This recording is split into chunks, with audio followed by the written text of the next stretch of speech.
City go 4 points clear at the top of the Premier League table. A 2-1 win over Leeds United. It should have been more comfortable than it was.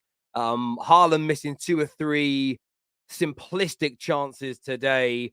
Gundogan missing a penalty, and 58 seconds later, City concede. And it's a nervy last 5 to 10 minutes for the champions-elect, but they get the job done.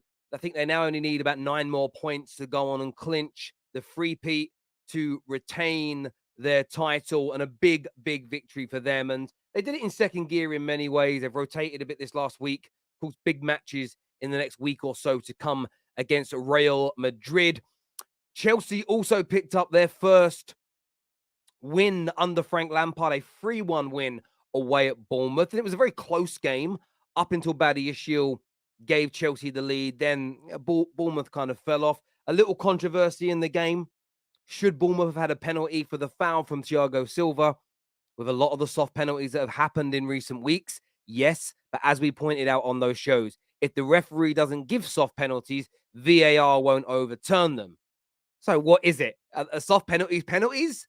And if they're not seen, are they not clear and obvious errors? What are they? More inconsistencies there from the referees. But I do think Chelsea were the deserved winners.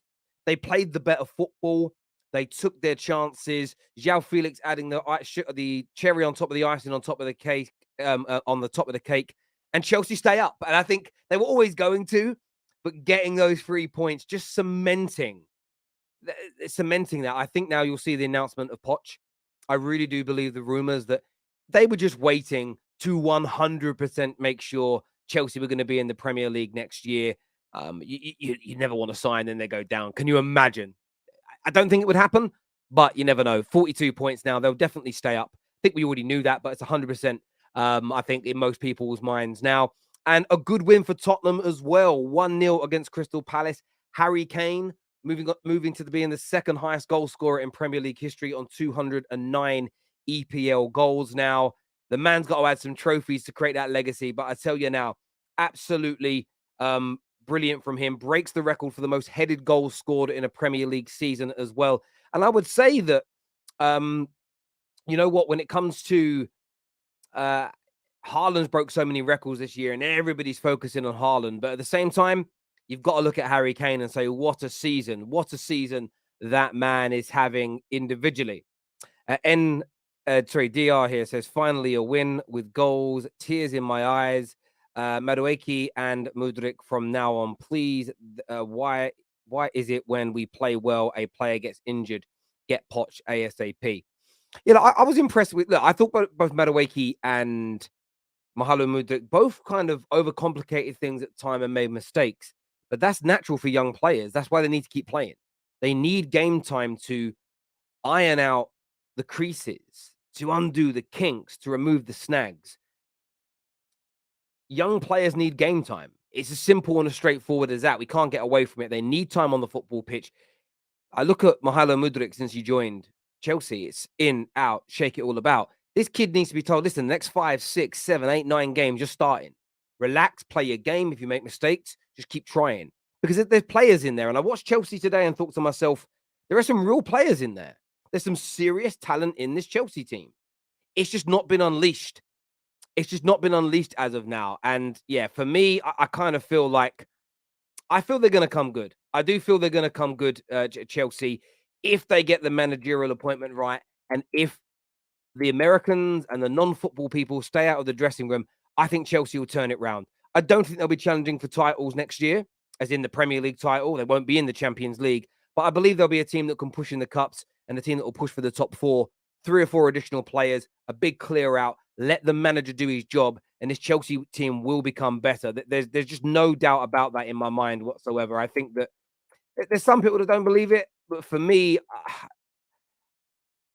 I think they can recover from this. I really do think they can recover from this, and relatively quickly as well, as long as those things are done. You know, it's just like we spoke about earlier on the season with Liverpool. It's a case of, listen, change your system a little bit, get Trent out of that position he's in where he's struggling, and you'll see your team improve. Just took him too long. Imagine if Klopp done this twice now to Liverpool, and he might still make the top 4. He did it a couple of seasons ago with the injuries. He was playing midfielders in the back. As soon as he just stuck with 2 centre-backs actual centre-backs and put his midfield back in place, he won about 10 on the bounce.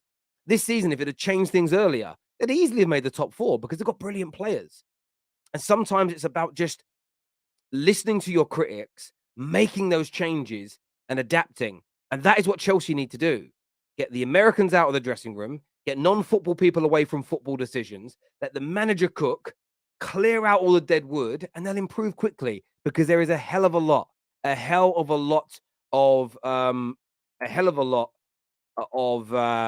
talent in this Chelsea squad. There's no doubt about it. Let's have a look at some more of your comments here. This year has been so hard on my mental health. Listen, as a football fan, I totally get it. Especially if the thing for me is like football's always been a place to like get out of the real world.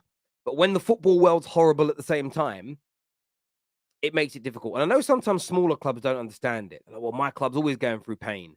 But it's about your expectations. When your club drops £600 million and has been consistently winning for 2 decades, you don't expect a season like this. If your team is a yo-yo team that gets relegated, promoted, you kind of know what to expect. So your standards are a little bit different. And I mean that with all due respect. So I get you, DR. We are staying up. We are staying up is what Dyke says here. And I absolutely get why Chelsea fans will be ecstatic with it, really. Like, I don't think they felt they were going down, but it will feel nice today to have that release, to have that win, and to kind of just know that, you know, just the banter isn't on you today. And you will get rivals that will say stupid things like, well, why are you celebrating? You've only won 1 game in 7, whatever it's been. It might be a worse record than that. No, you always celebrate wins, and I'll stand by that forever. You always celebrate a win. You always focus on the positives to come out of games. I think that's always important to do as fans. Doesn't mean you don't criticize what's gone wrong or be concerned about bad elements, but you can't not celebrate a win just because you haven't won much recently. In fact, I know like Lee Gunner has this weird view, and a lot of his followers have this weird view that if you are not winning the title, you shouldn't celebrate wins. I've never really understood that logic, to be honest with you. That never made sense to me, but maybe you guys agree with it. Each to their own, I say. But yeah, for me, 100%, you celebrate your wins, you condemn your losses, and then you move on from there. You got. If you don't, what's the point of football? Like, legitimately, what is the point of football if you're not doing that? I don't know anymore. It'd be a weird sport to follow doing it, but there we go. By the way, make sure like buttons are being smashed. Make sure you are subscribing to the Terrace today as well. Remember, we are giving away 2 tickets in our raffle to the FA Cup final, plus £250 spending money. You can enter that now by scanning the QR code on my screen or clicking on the link in our description below. Make sure you're all doing that now. We're talking all this afternoon's games. Tottenham winning as well today. You look at that table now, where they're sitting in 6th. In 6, I'll scroll down a little bit there. 6 points off of Manchester United, but a lot of people think Man United are going to collapse. And I know Tottenham fans say they don't really want the Champions League next year because they don't think they can win it. Last couple of days, I've started to think about that more deeply. I think they're capping. I think they do want it. They're playing it down that they don't. But Man United are going to collapse according to most rivals. So Spurs have given themselves again half a chance. If Liverpool go and lose to Brentford today, and Man United are collapsing, remember, Man United are going to collapse according to rivals. So, yeah, listen, it's going to be an interesting one with that win for them today. Super Frank dodged the 007 like Mudeke, Felix Starboy. Yeah, he did. He absolutely did avoid that. And I thought he was going to get it, but everybody seems to be avoiding it other than poor old Jadon Sancho. It looks like it's going to be his tag forever. There's no doubt about that. And look, João Felix came on and scored, and that's the only real thing missing from João Felix's game is goal contributions. You need goal contributions as a top-level football player in the Premier League. I think you always have, and you always will. And I've never really understood why people don't respect GA anymore. I think it's happened because some players that people don't like have got good GA, so they kind of play GA down like it's a real bad thing. Never understood it. It's never really made any sense to me. Which rivals have said Man United will bottle it? They have top 4 in the bag. It's done and dusted. Just go back and read all the comments after Man United lost to Brighton. Just go back and read it. I'm only echoing what you as a community have said. What I would love to see, Ola, and many others of you are saying that you're not going to bottle it and United will do it, is I want to see you come in the comment sections and defend Man United when people say we will. Don't tell me I'm lying when I'm just echoing what people are writing in the comments. I must have had in the last 3 days anywhere between 300 to 500 messages in the chat rooms, in the chat boxes, on the videos, in my DMs, on my Instagram, that United are going to bottle it. It's a lot of messages. It's a lot of messages. So I'm just saying, if Man United are going to do that, this Spurs win today is big for them. Big up, Terry. Hope you're doing well. Happy with the win. Our main focus is Champions League on Tuesday night. Yeah, listen, if there was another 5-10 minutes, could have been a little different. Lee's got a little bit of confidence, but you got the job done, and that is what champions do. That's 82 points now for Man City, 4 points clear of Arsenal, level on games. And that's, I know they'll play tomorrow, and it shows you where things are with 4 games to go. It will take something catastrophic now from Man City to throw this away, because they don't really have. They've got Brighton away that could be difficult for them, but essentially they've got a draw and lose. Is that a draw and a loss? A draw and a loss would give them 1 point. Yes. And then Arsenal would have to win both of those games.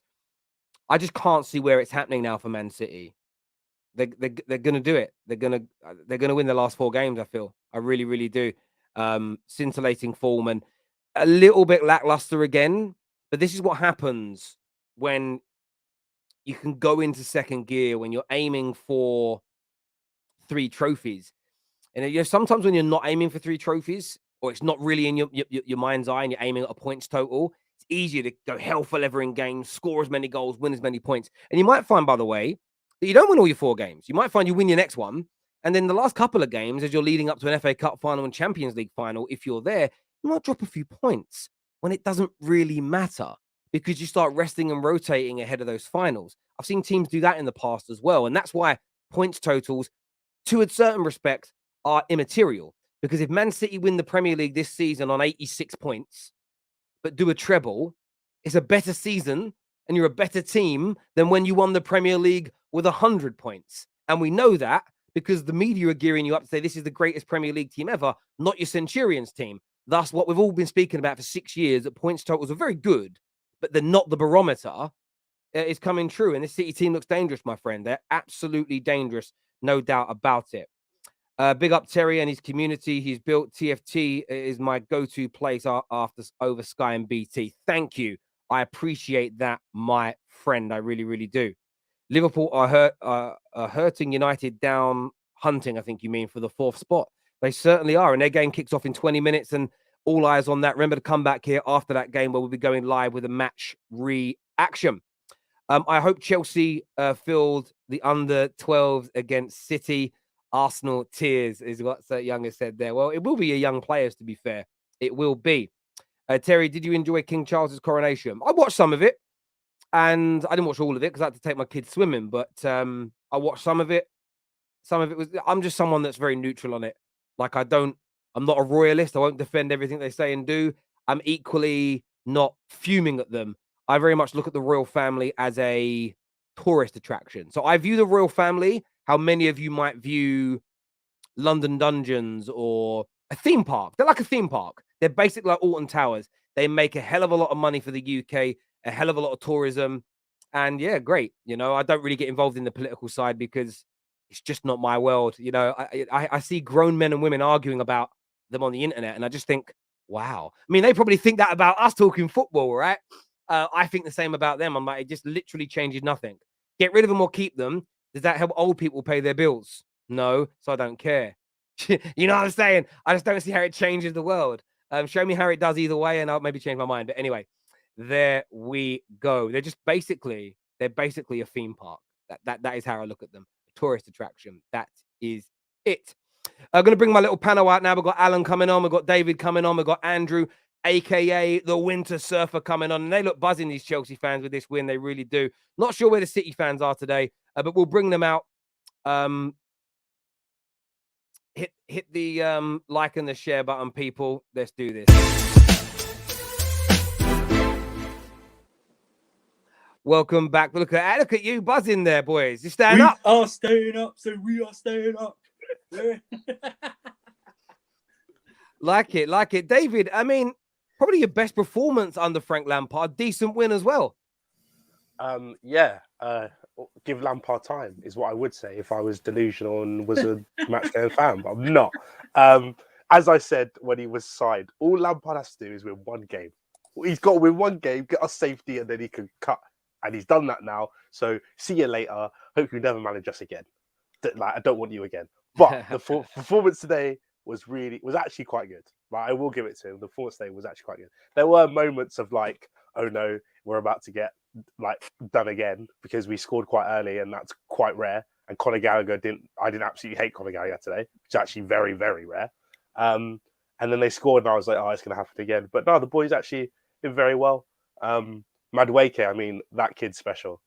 Like, I really think I want to see some of these players in an actual like well-oiled squad that knows what's going on. But if you can perform in chaos, then I don't see why you couldn't perform when the situation's a lot better. And right now he is performing. The past two games, he's been by far and away the best player.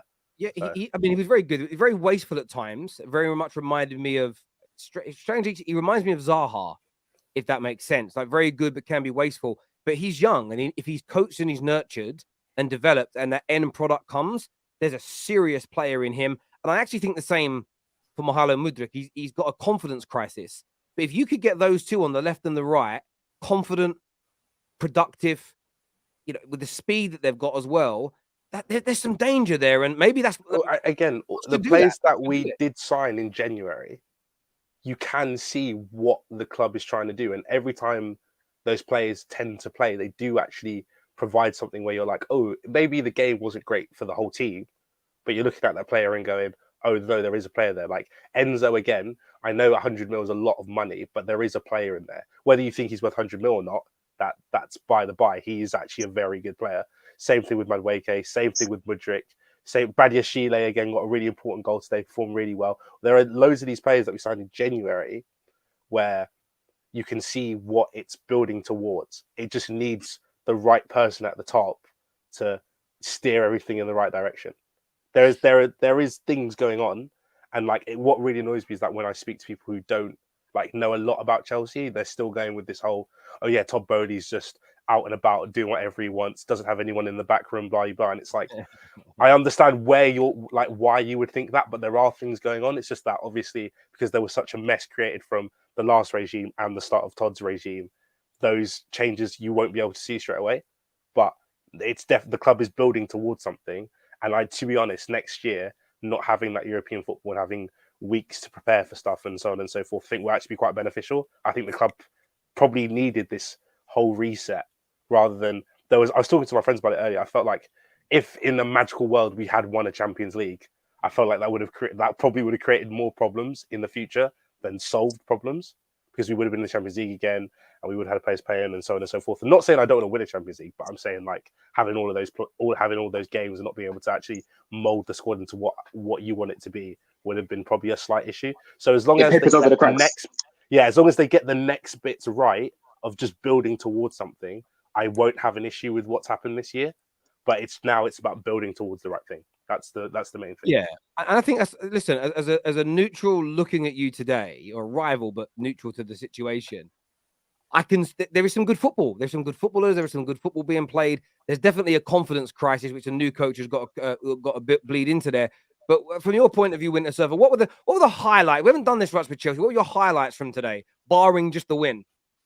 Well, actually celebrating the first time since March 11th on a weekend. That's my highlight. Because that's the last time we won in the league. Ironically, 3-1 as well. Mudeke was a big highlight. That third goal was a big highlight. The Sterling dribble and then the João Felix was a good one. Subs making an impact was a good highlight as well. Mind you, let's just face it, if Bournemouth had a finisher, we probably would have lost that game today. But we won, and I don't care. We won. I would be so shameless. I don't care. We have been in the trenches, and we have been, for us, we've been in the trenches, not other, but we've been, honestly, I just don't care. I don't care who played badly. I don't even care that Havertz was a ghost again. I just don't care. We won. And he doesn't get a lot of credit. Kepa made some good saves as well in that second half as well.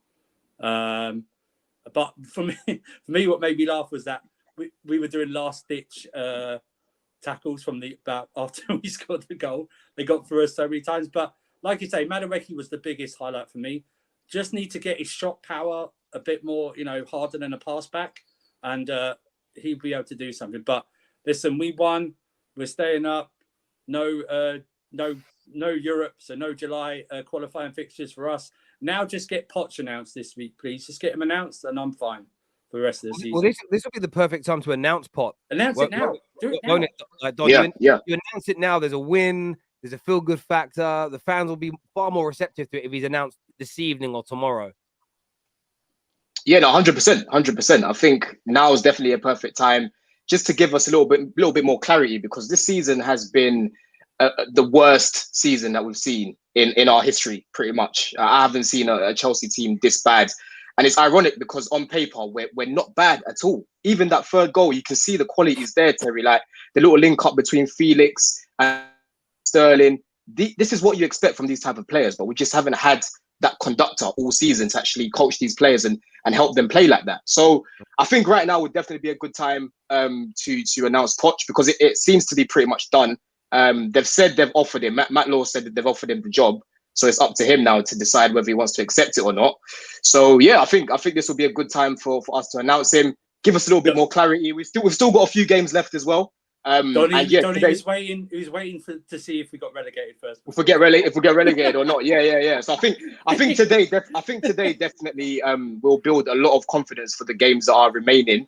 There's still holes in our team. Like if you look at our midfield, Terry, we're so easy to play through, man. Like it's a shame because Enzo, you're not seeing the best of him. He's having to play as that holding midfielder, but he's not a CDM. He's not a 6. So yeah, in the midfield, there's still problems there. But I'm just happy that we actually took our chances today, because yeah, we've been known this season to not take chances. So I'm happy. I'm just relieved. I'm relieved that I'm not getting banned today, man.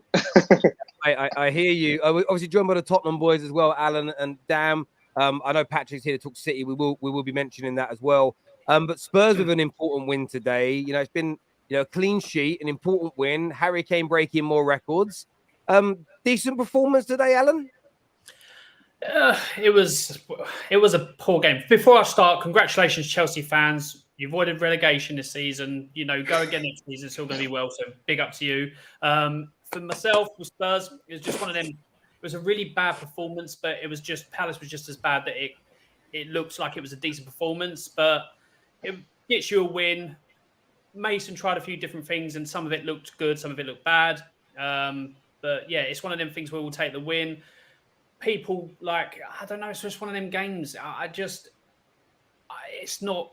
Yeah, people I see some Spurs fans going crazy on the socials saying that give Mason time, giving the job for next season. Obviously, there's certain players there that can do a job, and it's like if we stick with what we've got and we go into next season, we're just going to be as bad or worse. This is why Are you telling me there are Tottenham fans that would prefer Ryan Mason over Julian Nagelsmann? Yeah, I've seen it.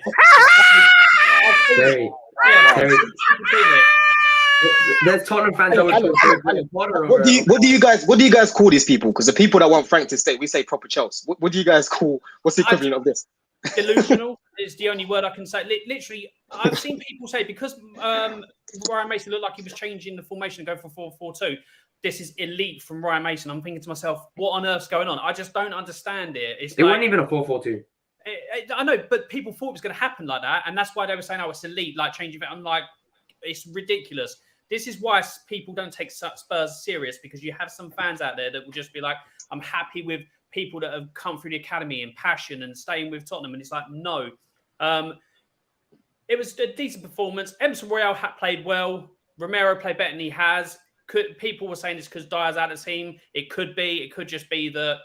It just like the time the players are chilled together, but it's just one of them performances. I weren't impressed. I was watching it. I was bored out of my skull half the time. Yeah. Palace was awful as well. If Palace would have shown up in recent weeks, we could have easily be got out and lost. It's just one of them games where I'm like, I want the end of the season to come. I want this manager to be announced and sorted out now so they can see, because I know what's going to happen in the summer. Right, they're going to come in, the new manager, and Ryan Mason will go, oh, keep him. It should be the new manager deciding this and seeing this for the last part of the season. It's just going to be a poor start to the next season as well. Just I've had enough with Spurs as a club and how we do things. It's just shocking. And today was an all right performance, but nothing to write home about. I don't understand why some Spurs fans are absolutely going mad on socials. I really don't get it. Do you agree with that, young Daniel? Yeah, 100% agree with it. Alan is 100% spot on. It was a boring game. Nothing really entertaining. I was doing a watch along, and half of everybody in the stream was talking about Clash of Clans the whole game. So I was bored to death out of my mind. It's the same tactics as Conte. I'm going to be dead honest. I don't blame Mason for that, though. I understand why he's playing the same tactics as Antonio Conte, as though he's come into the job for a very short period of time, and it doesn't make sense to change all the tactics for just a few last games and make the players learn a completely different system for absolutely no reason. Just stick to the Conte system. But look, we've made a few different changes. I liked Emerson Royale at right center back. Poor defensively, he didn't look the best, but we know he's not the best defensive player. Attacking-wise, his crossing is phenomenal. Harry Kane breaking records, which is what he does best. So, yeah, it was a boring game, but at the same time, we got 3 points on the board. And at this point of the season, what matters is getting 3 points on the board. So we've done that, so I'm happy.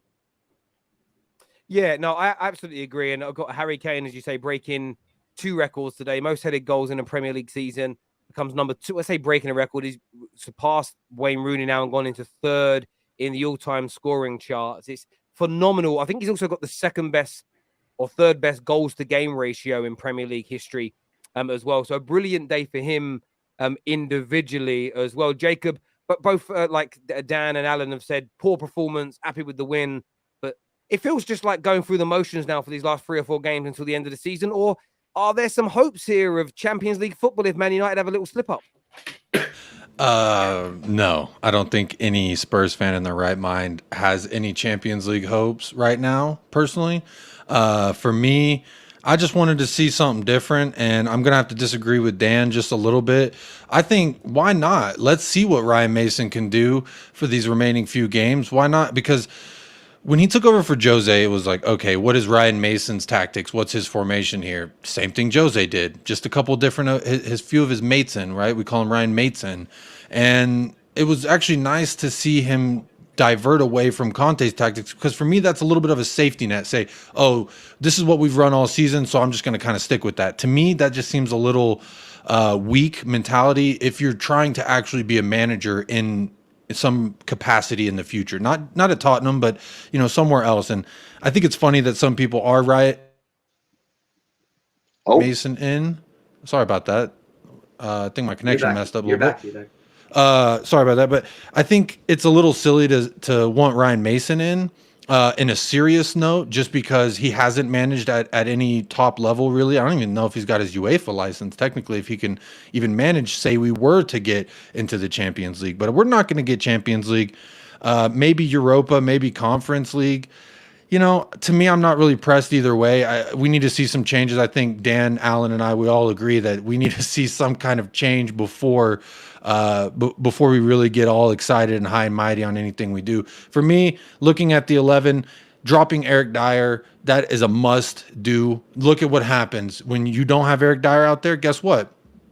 We keep a clean sheet. And to me, he's atrocious. He's everything that's wrong with this club, mentality-wise, technically-wise, tactically-wise, skill set-wise, lack of skill set, if you will. To me, he's everything that's wrong with this club. He is the ethos of a player who cannot step up, whose locker room is growing moss. He's been here 10 years, and he is not good enough. So to see Ryan Mason to have a little bit of gumption, a little bit of cojones, if you will, that was really welcoming to see. Drop Eric Dyer. No, I don't want to. Honestly, when he came back onto the pitch, I was like, here we go. We're going to concede. It's going to be Spurs bottle another lead at home. That's legitimately what I thought, because when I see Eric Dyer have zero hope, I always predict us. Anytime he plays, I predict us to concede. So the fact he got out there and we didn't concede, even though it was only like 7 minutes, I was happy to see that, we changed things up, maybe see a little bit more of Ryan Mason's personality. I think that's a welcoming sight. Not that I have any hopes, not that I want him as my permanent manager. I've jokingly said Mason in on a lot of different Spurs streams, just because I think he would be the best one to help sink our Titanic faster. You know, it took 3 hours something for the Titanic to sink. I think Ryan Mason could have done it in an hour and a half. So for me, Ryan Mason we need to change at Tottenham Hotspur, and he may be the lead for that. Conte could be the martyr that we all needed. Who knows? Can I respond to Jacob? Yeah, go for it, mate. Go on. On his point. So you said that that Ryan Mason should have tried his tactics to get himself a job at another club. Now he's coming through to a short period of time. Would you agree that his focus right now, put into the club, should be trying to get us as high up as the table as possible, or do you think his focus should be trying to get a job at another club? Because for me, I think his focus should be winning as many games as possible from now to the end of the season, and I don't think that's possible implementing a new style from now to the end of the season with like a few games left. I don't really agree with that though, because a lot of Spurs fans that I heard like on streams and stuff, they were complaining about Conte's style of play and how, you know, defensive he was in terms of bringing on negative subs that aren't really going to change the game. So even like against Liverpool, I saw Ryan Mason at least go for it. He brought on Moura, who again shouldn't be at your club. I don't know why he's still there. And he brought on Danjuma as well. I'm sure he brought on. Was it Danjuma he brought on? They're all living off of one night. They're all living off one good performance. Danjuma. So with Ryan Mason, he seems to be a little bit more brave, and that's one big problem I had with Graham Potter. He wasn't brave. He would bring on Gallagher instead of bringing on Mudrik. Do you know what I mean? Or just go completely negative. So I don't see how you can criticize him in that aspect to say he should just play Conte ball, because that wasn't helping you guys. I think what he's doing now is actually the correct thing to do, but he shouldn't get the job permanently. I just think now he's got nothing to lose. Just go for it. Yeah. So I don't really Look, I get what you're saying. But tactics are different from decision making. Being brave is completely different from the style of play.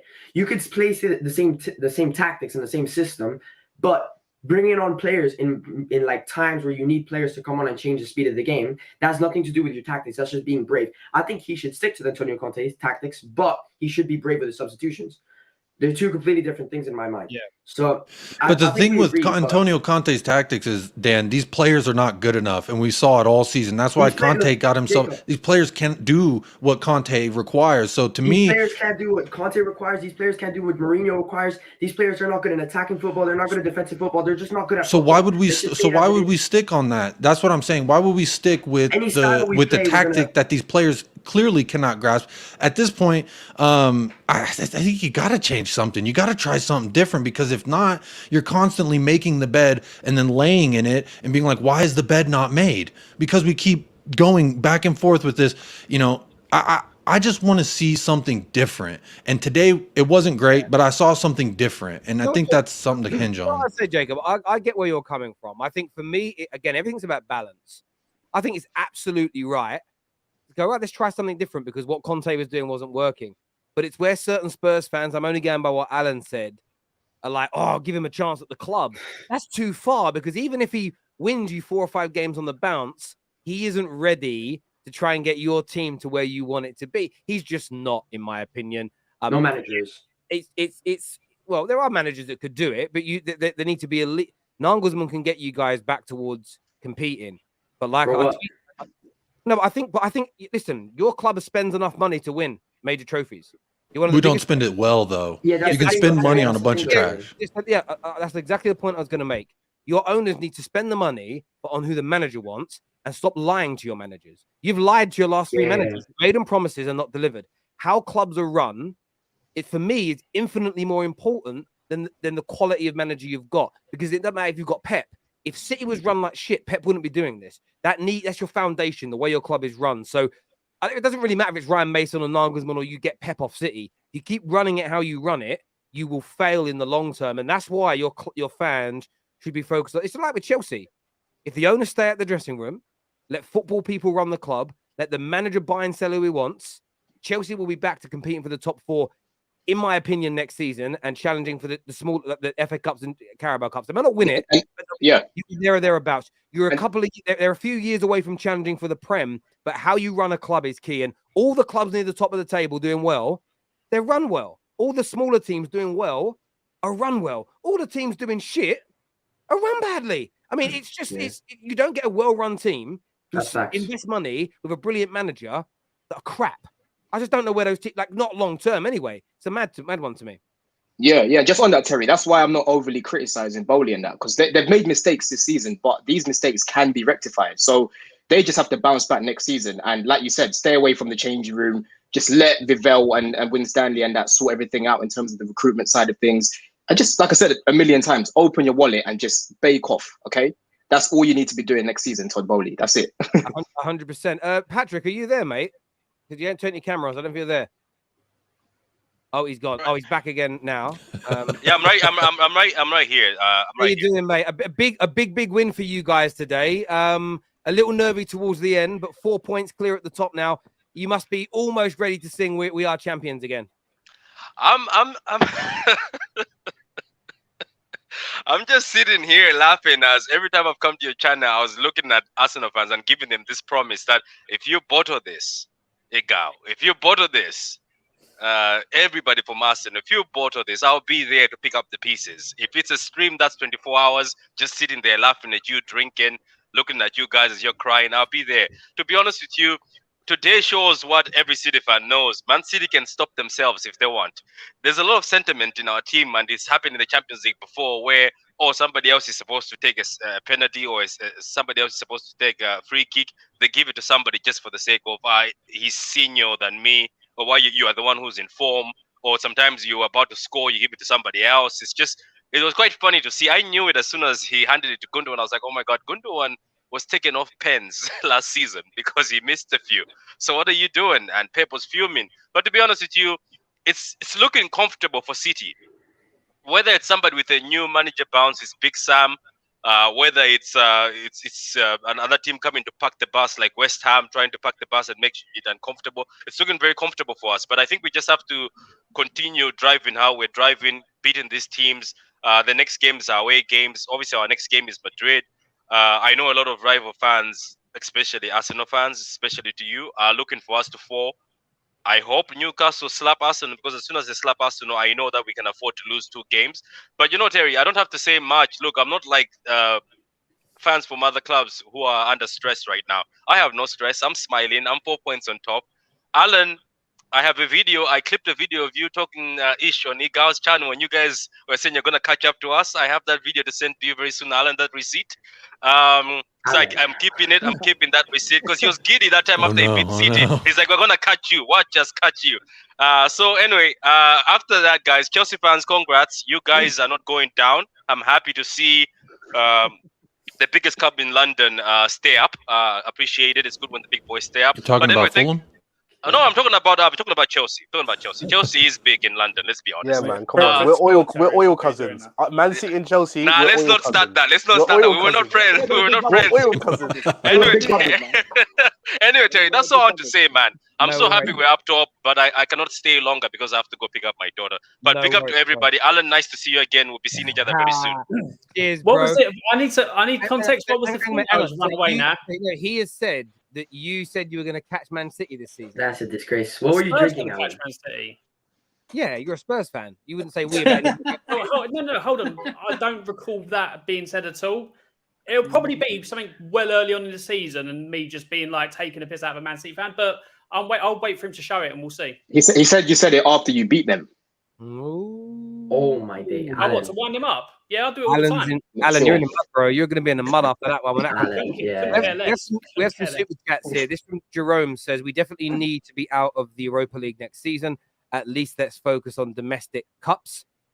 Yeah, look, you got all of our teams spend enough money where there should be, and I'm pushing back hard on this now moving forward. There is no such thing as the bigger fish to fry stuff is a nonsense. And I want everyone rejecting that crap moving forward because all our clubs should be in trophies to win them. And if you go out in the first round of the Carabao Cup, there should be a sense of embarrassment or anger or frustration, because the irony is when you guys all get knocked out early, it makes it easier for your top 6 rivals to win trophies. The reason why Man United had this is why when people go, you had an easy run, Terry.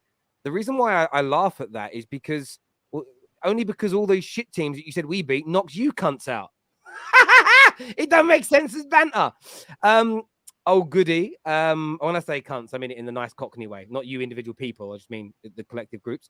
Oh, goody. The Spurs and Chelsea finally won something. Want a cookie is what Debbie says. Yes, I do. Yes. Debbie, you got cookies? I'll take some. Give me some. Come on. Send it. Oh, that's funny. That's funny. Dyer got sorry. just got smoked by a Yank. Can't fault it, is what African Giant says. A man like Fatur, how you doing, bro? Long time no see. Says Todd Bowley went to France in a Lamborghini, brought us back a centre back, Benoit Badashile. Okay, there we go. Isn't it not Badashile?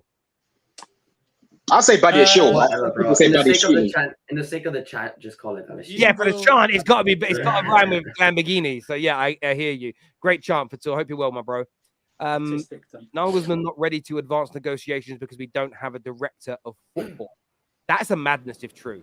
Legitimately, we don't have a director of football, and that's my point with Nagelsmann is why you want to bring another manager that you think can win you something here. We saw what happens with Jose, serial trophy winner, one of the greatest managers in the history of the game, in my opinion. I'm a huge fan of him, and the fact that he couldn't get us over the line. Antonio Conte, another serial winner. I was told Antonio Conte is Jose Mourinho in his prime. And look what that, I mean, we all know how that ended. So but Nagelsmann's not a serial winner. He's more on the project side. He's a bit of both. He's not a serial winner. I wouldn't call him that. So he would be a good fit for Spurs, I reckon. But getting him in is the aspirations of succeeding in some way, in my opinion. If you do that, that's another move, in my opinion, of the board basically trying to get out scot-free from this season. Like, look, we're trying next season. Yeah, well, I think with this, you don't need a director of football to bring a manager in. Yeah, Stevie can do it. The problem you have, and what this tells me, and this is the worry for Tottenham, is that you have not decided on an ideology of football, how you want to play.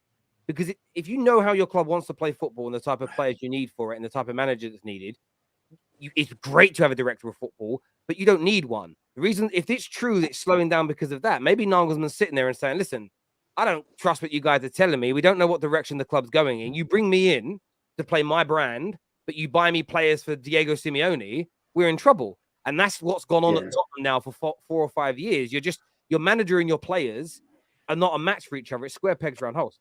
Also, if it's a director of football, shouldn't they be in charge of who the manager picks? Which manager to pick? Do you know what I mean? So, AJ here says Gundogan in the top 10 Premier League midfielders of all time. No, but he's very underrated. He's underrated. I'd say he's very underrated. Top 10. Not top 10. Not top 10, but he's very underrated. No, I actually think there's like three City midfielders that are above him. He doesn't start in his current City team. Yeah, KDB, Silva, Yaya are probably all above him just in City's team. Man United have got 4 or 5 above him. Arsenal have got a couple above him.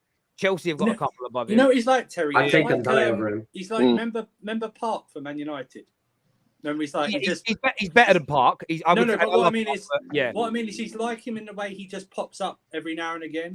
And does important things. He's like that. I hear you on that. Hell yeah, Manchester is blue, baby, and Tsunami is going to smash Arsenal. Bloody hate Arsenal, man. Jerome's on one today. He's on one. They win a game and he's on one today. Get in, Jerome. Get in. I love City winning. By the way, I just want to say it's so beautiful that every football fan can unite against Arsenal winning the Premier. I know, Terry, it's a bit of a different story for you. I don't. But every football fan, Chelsea fans, Tottenham fans were uniting against Arsenal winning the Premier League. I think that's just a beautiful thing to see. I genuinely think that is just because not many of us know City fans. I think if we all knew loads of City fans, everyone knows loads of Arsenal fans, and just get on our nerves. If we all knew City fans, I guarantee we'd all be like, nah, dash them. No, I want Arsenal to leave. I know too many Arsenal fans. If Arsenal win, we're going to have a peace for summer. If City win, we don't. If those people, if my Arsenal, we don't hear anything. Yeah, my Arsenal fans could never win the league title. Not in my lifetime. No, exactly. Listen, it's the other way around for me because the three-peat gets equaled and maybe there's this. The treble is a fearful thing for me. Like, do you know what I'm saying? So it's different for a United fan, I think. And it's funny because when I spoke about this a month ago, maybe 6 weeks ago, I was kind of told, no, don't focus on that. Now that's all every Man United fan's focusing on. It's just, I knew it would come. As soon as the media starts talking about it, it's the way in which it goes. But they were very good against Atletico City. Like for the first half, I think in the second half, they're a little bit lax. They missed some chances, but Haaland should have had 4 goals today. Yeah, I can't believe it. Yeah. Can anyone see a slip up from them in the league between now and the end? Any game where they might just drop points? See, I would say Brighton, but their record against Brighton is brilliant. Away and home. They usually smash Brighton, even when Brighton's playing well. Maybe this is a different Brighton, but maybe, like you say, if Newcastle beat Arsenal tomorrow and then they win their other game in hand, they can afford to drop points at Brighton. Yeah, that's the thing. So you probably, they'll absolutely destroy us. They'll do what Arsenal didn't do on Tuesday. They'll actually pack us for 6 or 7, which is fine now because we're not getting relegated. So I love it. But do you know what? Like, I didn't really want to see Chelsea go down purely for selfish reasons. It wouldn't help my channel. You man being in the champion, it makes it hard. Like, that was my honest reason. I was like, oh, that's so difficult. They'll be kicking off at the same time as other teams. Pure Tuesday night games. I'm like, oh, please. You don't want to do the Millwall Chelsea review? Oh, mate. Imagine do you know what? Imagine Chelsea Millwall. But equally, like, there was the Man United fan in me would like, it would just be peak to have seen it. And that was crazy why your win today was so important. Wolves won. If Wolves had, if Bournemouth had beaten you, if Wolves win, you'd be sitting 14th in the league. My God. But West Ham are on 34 points. And many people are picking them to beat United tomorrow. And if that happens, they'd only be 2 points behind you. Now, they're the only team that are then stopping you from being in that pack are all on 30 in the relegation fight. Now, again, I don't see those other 3 teams winning 3 of their last 4 or 5 games to catch you. So you were never going to go down. But just that win today just changes where you are in the table. Liverpool scored. Yeah, but Terry, look at the difference though when you play players in their natural position. This is what you get because Frank Lampard said it himself. He's not doing anything tactically with these guys. And then on top of that,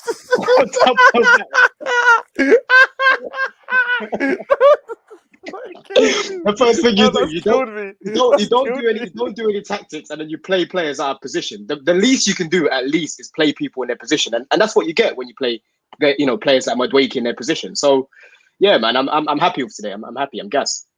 Yeah, well, that's the thing. I mean, it's playing people in their positions. You saw some people kind of come alive today. There's still problems at Chelsea. There's no doubt. Yeah. There's a lot of good technicians in there, and there's a long way to go. But there's definitely hope, and I think that's what I saw from Chelsea today. And again, I'm in a bit of agreement with you guys. I'm not in between what Egal's saying and what sort of certain Chelsea fans like with no worries. I'm kind of in the middle where you've got to get things right this summer, and you can bounce back very quickly because it's only been 1 year of absolute. You haven't challenged for a league title in 6, but you haven't been dross really until this year. And you can recover from that. Look at Barcelona when they fell off after all the problems and the allegations and half their ball got arrested. They looked like they could be in trouble for years, but they brought in Jordi Cruyff in terms of helping to run the club. They bring in Xavi. They spend money. They're not where they want to be in terms of Champions League pedigree, but they're going to win their league. That's within a year.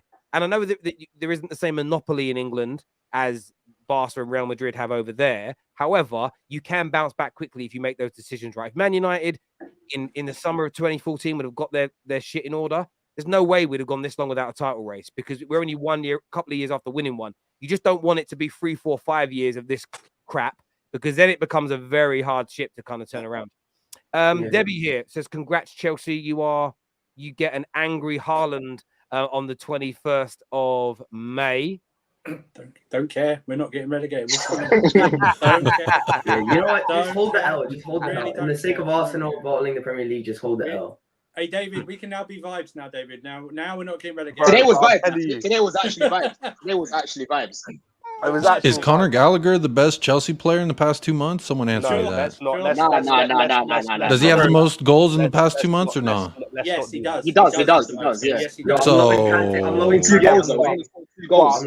But Mudeke is our top assister, and he's only played about 5 games. So it's not saying much. It ain't saying much. Yeah. He's our top scorer for the past 2 months. That's not saying crazy. Well, at least you've got a couple of candidates for goal of the month for May now. At least there's a handful of goals to pick from on the website, stuff like that. Quietly, that Bournemouth goal we conceded was unreal. That was a very good goal. Oh my God! Amazing goal. With Chelsea, I don't know about Tottenham because you are 6th. Will Chelsea do what Man United did last year? Are you going to cancel like the end of season awards for like players? Is that all been announced already? I hope they do. They can't. You can't. Like, I would look at Chelsea and go, you can't award anybody Player of the Year or. Yeah. No, I've got no idea. We've never had a situation like this, really, because even 2015, 2016 wasn't like this. So I think don't know. They should, but allow fans to pelt them with water balloons when they watch. There we go. Listen, boys, I appreciate you all coming on. Remember, we're live after Liverpool versus Brentford, 1-0 to Liverpool. Brilliant goal from them. Mohamed Salah stepping up. They're 1 point behind United now. I told you all a few weeks ago. There's a top 4 race on.